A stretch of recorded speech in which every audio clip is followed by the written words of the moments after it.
Greetings, Diski fam. Welcome to another exciting episode of the Sisonke Diski Chat. My name is Len Muleko, and this is a show whereby we speak everything about South African football, particularly the two biggest teams in the country. Of course, I'm talking about Orlando Pirates and Kaizer Chiefs. And we're usually joined by stars who have walked the path for those two said teams. And today is no different because we are joined by such gentlemen today. And without wasting any further time, I'm going to be introducing them to you. Both of them new to the show, so I'm going to give them enough time to just introduce themselves. And I'm going to start right here closest to me, Brighton Mhlongo, former Orlando Pirates goalkeeper. Welcome to the Sisonke Diski Chat. I'm glad you've already done the intro, so I'm okay. I don't have to say much. No, I get this is where you come in. It's like, yeah, whatever. No, man, thanks for having me. My name is Brighton Mhlongo. Obviously, I played for Orlando Pirates. Been a goalkeeper for Pirates for quite some time. But thanks for having me, guys. Morgan Gould, former Kaizer Chiefs defender. Yeah. Welcome to the show. First time having you.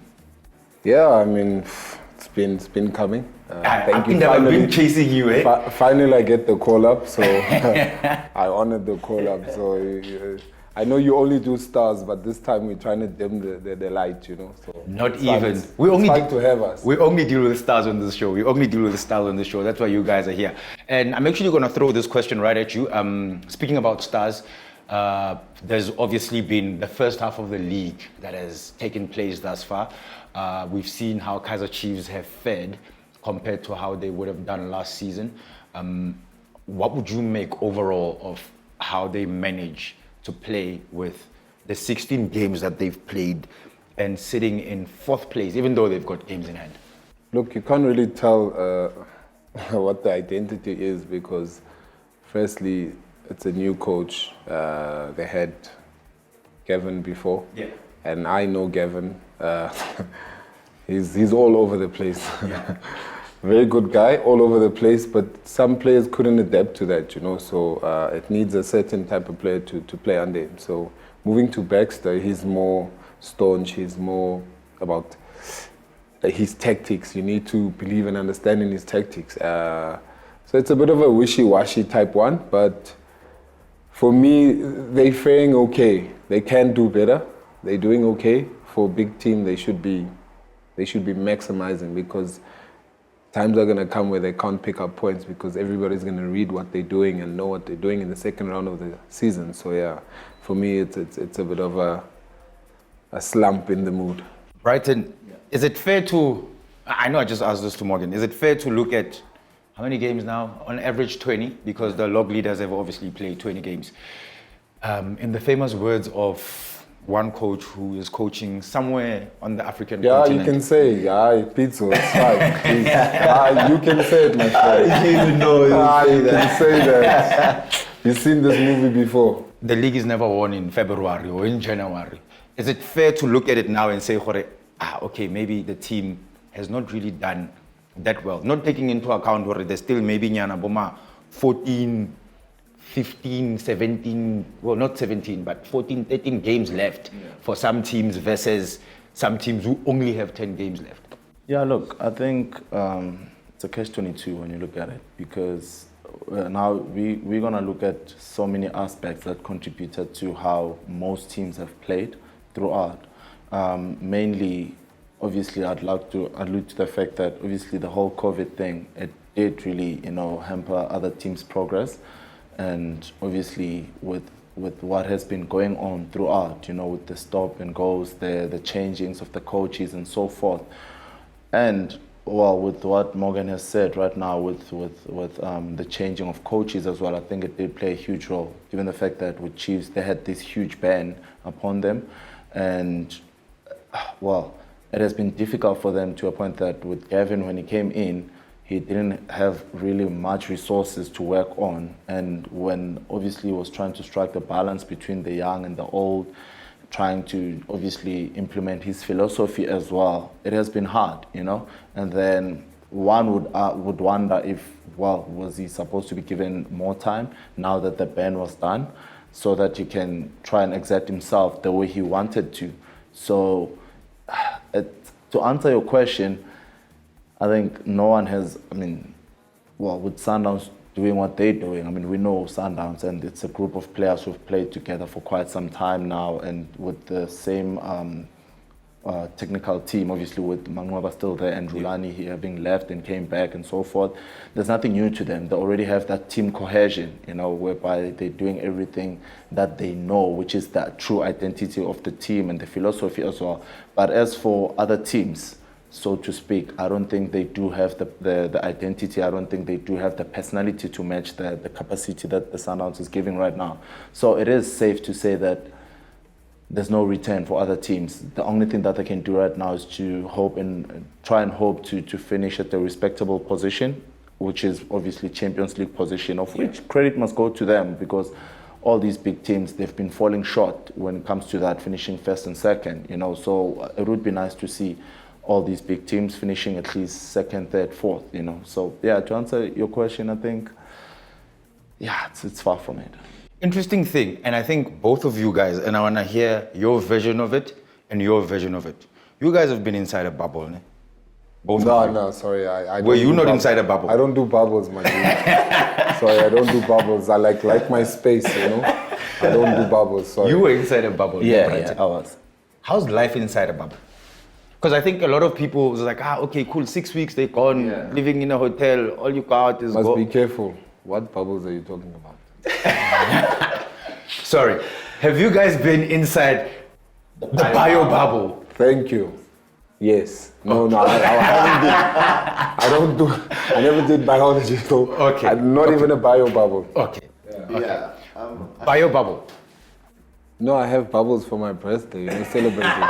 No, but to be honest, I haven't been in the bubble, but I can understand what he's going through, because you are familiar with the surroundings, with the people, but now it's restricted. You have to sit 2 meters away from the next person. You don't share a room. Before, it was interaction. You would go through, hey, yesterday, did you see what happened?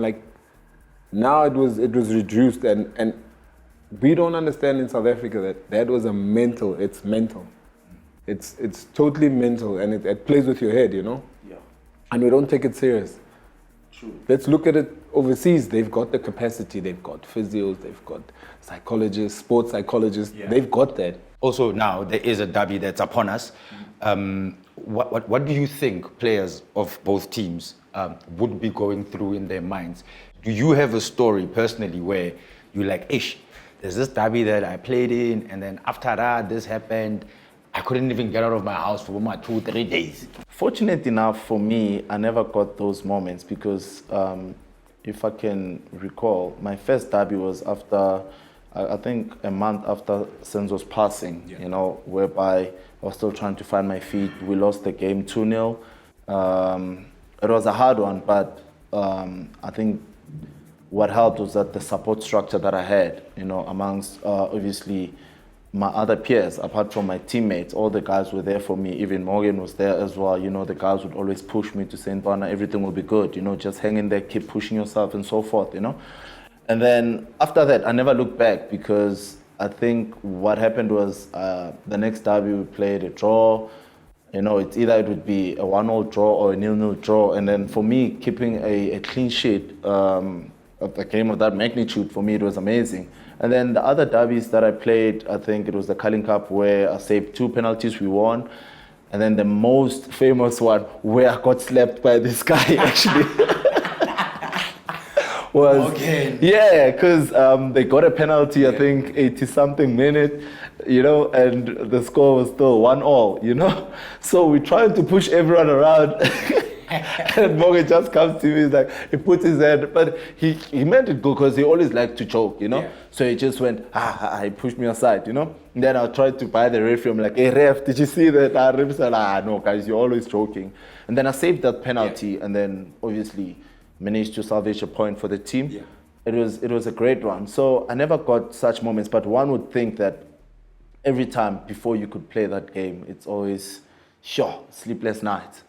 Because and on those sleepless nights, Morgan, when you go into a derby, do you have a different level of intensity versus, no disrespect to like Free State Stars?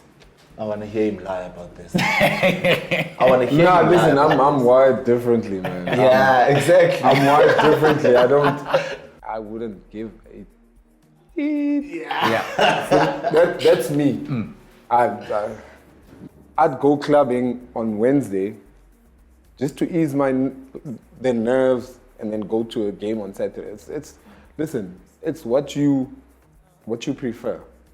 Is that a normal thing for each and every game, or do you look at the magnitude of a game? You look at the magnitude because the whole week, 2 weeks, listen, you're talking about this thing and it's only in March. Yeah. Look at the build-up. Yeah. What does it do to the players? The week when it plays, listen, people go mad. Your family members are already asking you that, hey, listen, I support Chiefs or I support Pirates. We're going to beat your asses. But, I mean, it's the build-up. At home it starts. Imagine the people the stakeholders, the director, all the other people in the background, what are they doing? So by the time the game comes, you need to have an icebreaker of your own. I have my own icebreaker and it works for me. He has always been the calm one, honestly speaking. All the games, whether it's national team, he has always been the guy who's always... In fact, when one would see Morgan off the field or something, you'd think, this one is always hectic, he's always serious.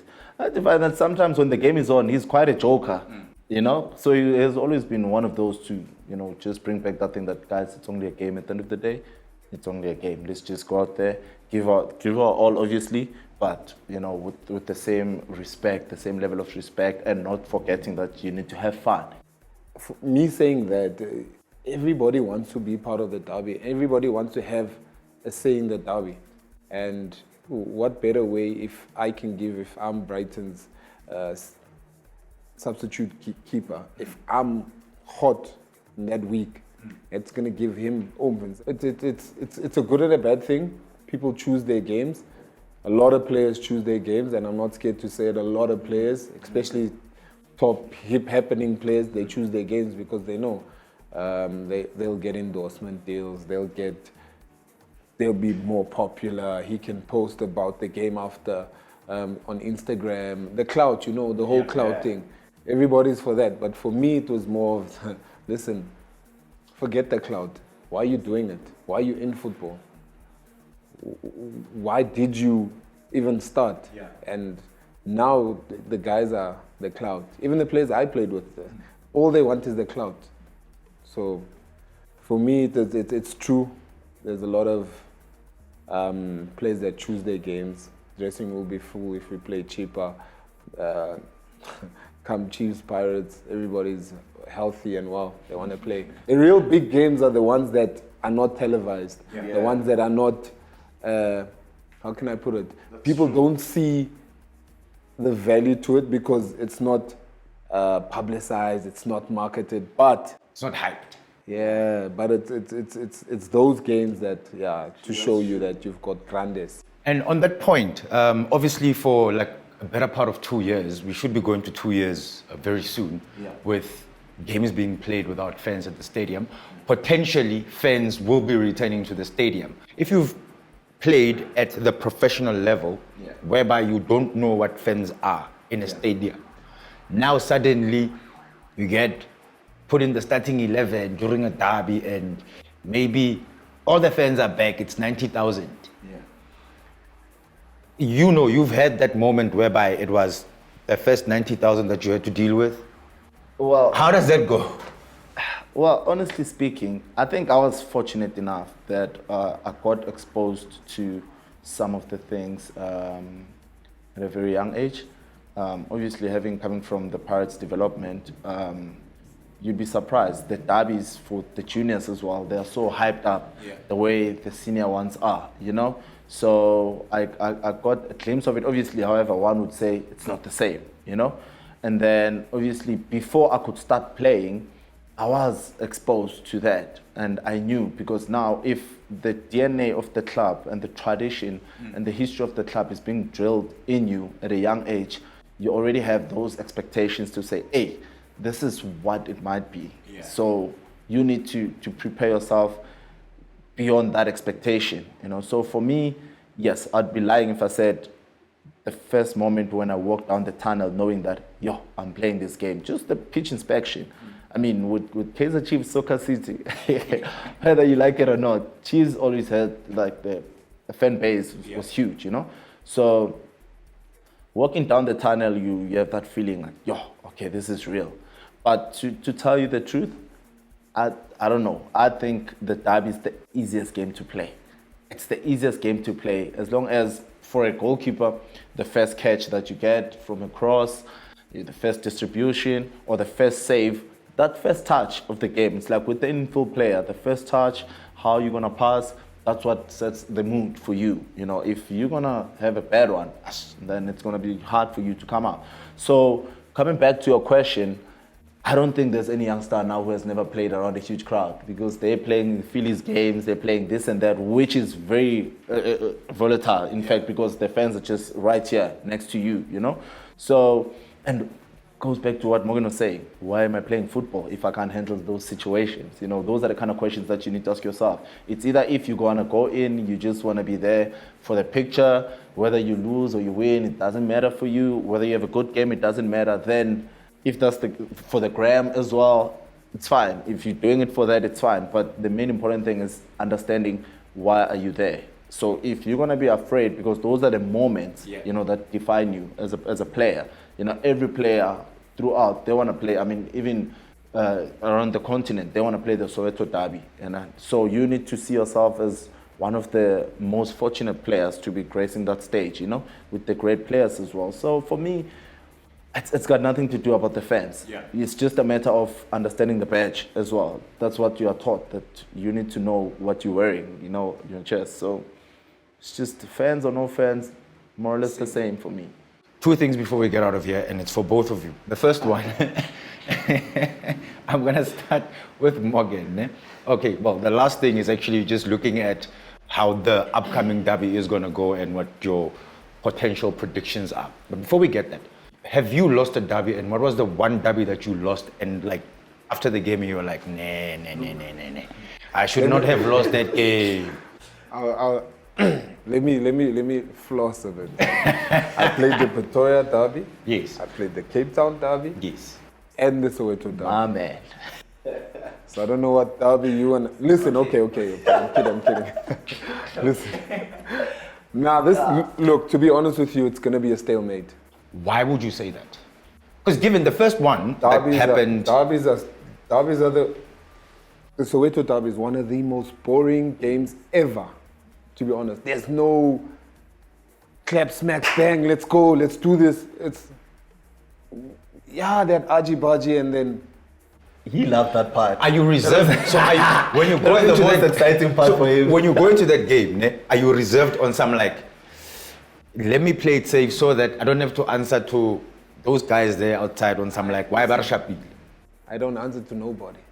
He doesn't, when he goes to work, let's say the CEO goes to work, does he answer to me when he makes mistakes? I don't know about it, so he must act like he doesn't know about it. Let's continue, I'm not wearing the gear. Aluta continua. For you, Brighton? But he hasn't answered that one. Which one did he lose where he felt like? He was like... I've lost a lot of things. Okay, let's leave the other cities out. Let's leave this... cars, houses, money. No, I'm talking about this particular derby and not the other cities in the country. That one township. I think when Benny was still playing, there was a 2-1, we lost. 3-2. Y'all were leading, they were leading 2-0, and then we came first half. No, actually... Listen. We scored, yeah. That was the greatest feeling ever. Lose, like you, 1 minute you up, next minute you down. Benny's here, we're pushing one another. That whole, that's for me, that's a vibe. Yeah. We're not fighting, but we protecting your own. Yeah. So for me, and people get it twisted. If you protect your own, in the outside world, it's like you're fighting, everybody says I'm violent. You're just protecting your own. I'm violent, I'm this, I'm that. That may be it, whatever you think of me, it's fine. But I enjoy interaction. Because the adrenaline is so much there. And if you're a true footballer, you'll just get caught in the adrenaline, but you must know when to get out and perform. Your one Soweto Derby that you like, we lost this one, but we shouldn't have Why aren't lost you it. asking about winnings? Eh? Why aren't you asking about winnings? You probably won so much it became a habit, so that's why I'm trying No, to I'm share. humble. I'm humble. Okay. No, I'm humble. I'm humble. Okay, I'm just checking. Your one? We'll get to the winnings because obviously, I mean, when I talk about the Soweto Derby, I don't like. It's like everyone when they'll ask me about greatest moments and whatnot.